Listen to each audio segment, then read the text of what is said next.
Lately, if you follow any science-backed fitness coach or influencer, they're basically all saying that time under tension for muscle hypertrophy is outdated and that you're an idiot if you still believe in it. But is it really fake? No, but yeah, it kind of is.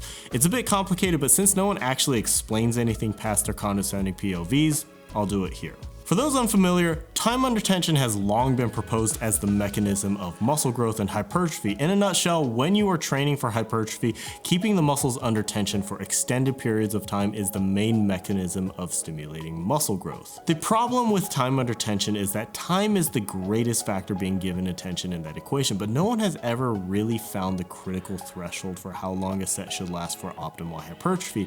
And even worse, it fails to specify how much tension. Is a time under a little tension, moderate tension, high tension? In fact, research keeps finding more and more evidence that keeps putting time under tension under more and more scrutiny. They found that people can achieve the same significant muscle growth with 5 sets of 5, which is nowhere near the traditional range for hypertrophy, just as someone doing like 3 sets of 8 to 12 or even 20 reps, which is the more traditional bodybuilding range. Numerous systematic reviews and meta-analyses show that you can achieve significant hypertrophy with very low rep sets like 3 to 5 reps and with very high rep sets like up to 50 reps. They even found that you can achieve the same level of hypertrophy with about 30% of your max as with about 80% of your max. So what on earth is going on here? Now, before we break down the research and what it means for time under tension, let's at least gather up what we know about muscle growth. Muscle hypertrophy generally needs 3 things. Number 1, we know that it takes mechanical tension. The greater levels of mechanical tension in the muscle, the greater number of motor units and larger motor units are recruited, which is essential for muscle growth. Number 2, we know that it takes effort, aka reaching some level of volitional fatigue. In crude terms, we need to create some sort of environment of metabolic distress within the muscle to stimulate muscle protein synthesis and the other cascading anabolic events in the body. This also allows for greater recruitment of motor units as fatigue sets in, similar to principle 1. And just as a sidebar, the metabolic stress theory is also being scrutinized as well, as more evidence emerges to show that metabolic stress may not actually have as much impact on muscle growth as we once thought, but that's a topic for another day. And number 3, we need some level of training volume. We can't just do 1 set and call it good. So now that we've established those 3 criteria, let's at least summarize the findings from these studies. I'll have the links to the studies and reviews down in the description below if you're interested in reading them. Taken as a whole, here are in general what those studies have found. Number 1, you can achieve significant muscle hypertrophy with both low repetitions and high repetitions. Number 2, you can achieve significant muscle hypertrophy with a wide range of intensities from 30% of your 1 rep max to 80% or even higher. Number 3, generally, taking the sets to or close to volitional fatigue, aka failure, seems to be a prerequisite for any of the rep ranges and intensity ranges to be effective. In fact, while achieving failure is not required or even recommended for strength gains, training at least into the ballpark of failure, around 4 reps in reserve or even less, seems to have a significant positive effect on hypertrophy gains. Now, there are great bits of variability in this data, as well as a lot of studies having shown that training to failure is not a requirement for muscle growth, but the data does lean towards greater effort equaling greater gains. Number 4, you need to do more than a single set. Yes, that was a finding in one of the studies. Number 5, if you are using moderate loads, you don't need to do as many sets. Around 2 to 3 seem to be sufficient. If you're using heavier loads, more sets were required to achieve similar levels of hypertrophy. In my little intuitive leap, this is likely due to ensure that similar volumes and workloads are achieved. However, there was also great variability in the data, as some studies showed that there was no significant increase in hypertrophy with increasing the number of sets per week, while others showed a strong dose-response relationship to volume and muscle mass, meaning that for every added set, there was an increase in hypertrophy.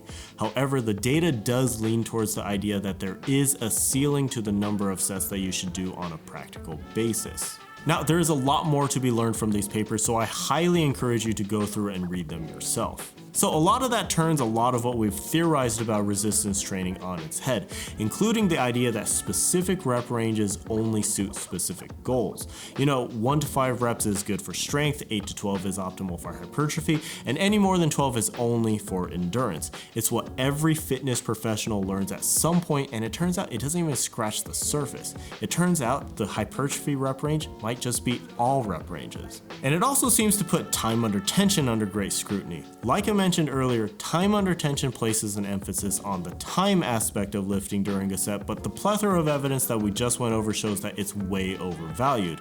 In fact, a study by Brad Schoenfeld showed intentionally making the reps extremely slow, as in 10 seconds per rep, was not favorable for hypertrophy. If time under tension was really the primary factor in hypertrophy, very slow training should work, but it doesn't. But let's not throw out the entire concept. A better way to look at this isn't time under tension. We can reframe it as tension versus time, and it's an inverse relationship. We know that effort is a big factor in hypertrophy training, so we can insert it as tension versus time equals effort. That's not a real equation. I'm not good at math. So as tension goes up, meaning increased intensity via heavier weights or purposefully creating more tension in the muscle, time as in reps to fatigue will naturally go down.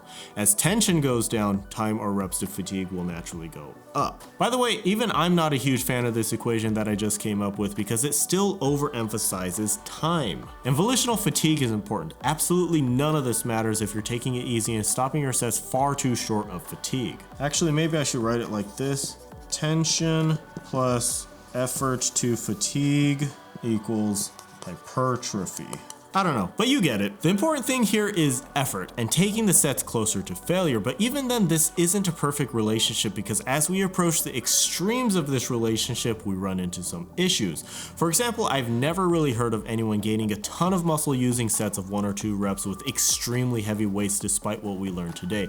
Nor do I really hear of anyone gaining a ton of muscle using really light weights like 15% of your 1 rep max. And beyond that, there's the practical problems like burning out with a prolonged program of extremely heavy and high volume training, potential joint problems from excessively heavy training, and on the other end of the spectrum, your workouts would last forever if you're only doing sets of 50 or more. So in real life, it will probably always come back to moderate parameters. So let's take a moment to recap some of the lessons learned here and have some practical takeaways to apply to your own training. Number 1, you can achieve muscular hypertrophy with a wide range of intensities and rep ranges. Number 2, no matter which level of intensity or rep range you choose, effort and taking each set close to volitional fatigue or close to failure seems to be favorable. Number 3, time under tension has historically overemphasized the importance of time. Number 4, time or reps to fatigue has an inverse relationship to the amount of tension used, meaning high levels of tension will require less time to fatigue while lower levels of tension will require more time to fatigue. In any case, training closer to failure, about 4 reps or less in reserve, is favorable for either situation. Number 5, you cannot escape the laws and requirements of muscle hypertrophy, which are mechanical tension, effort to fatigue, and volume. And number 6, as far as total volume goes, it seems like you can get away with doing about 3 to 4 sets of an exercise per workout and achieve good gains. But there is data to show that doing more sets total per week has a benefit for hypertrophy. So how do we transform this into something actionable for our own training? First of all, it means that we can insert more variation into our training without fear of losing out on potential hypertrophy gains. Second, you can start tailoring your rep ranges to each exercise depending on what typically feels good and makes logical sense for the kind of exercise you're doing. So here's the way that I usually organize my workouts and rep ranges, and side note, I usually do an upper body and lower body split. For your main big compound lifts like the squat, bench, deadlift, and overhead press, focus on doing sets around the 3 to 6 or even up to the 8 rep range. 4 to 6 sets will complement this rep range pretty well. For your assistance lifts, which may still be compound lifts but typically smaller exercises like lat pull downs, dips, rows, dumbbell variations, split squats, RDLs, etc., Work around the 5 to 8 or even 5 to 12 rep range. 3 to 4 sets for each of these exercises will likely work well. And for the smaller accessory exercises like bicep curls, tricep extensions, knee extensions, hamstring curls, and lateral raises, etc., exercises that are typically a bit cumbersome to load incredibly heavily and maintain good technique, perform your sets at higher rep ranges like around 8 to 15 reps. 2 to 3 sets here will likely work really well. Now, that doesn't seem like much, but considering that these smaller accessory exercises are typically performed at the very end of the workout, 2 to 3 sets should feel sufficient. In all of these rep ranges, remember that you need to put in effort and take each set to relative fatigue. And finally, third, as far as rep tempo goes, we know that you don't need to purposefully make each rep take longer for better gains. However, a sensible way to standardize your reps and ensure that you're creating adequate mechanical tension and taking advantage of what both eccentric and concentric contractions have to offer, a sensible approach is to control the eccentric portion of the lift through like a 1 or 2 count, and then lift through the concentric portion as quickly and powerfully as possible without breaking technique. So I hope that you found this video helpful or at least thought-provoking in some way.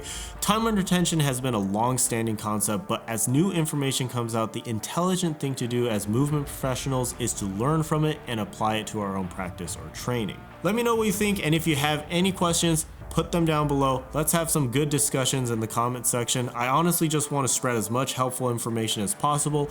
If I'm able to even just push a few of you towards a fitter, healthier lifestyle, that would be incredible. Right now, I'm currently working on a series about everything you need to know to start lifting weights effectively at the gym, so keep an eye out for that. Thanks so much for watching. If you enjoyed this video, I would appreciate it if you hit that like button and subscribed. Take care, guys. Hope to see you in the next video.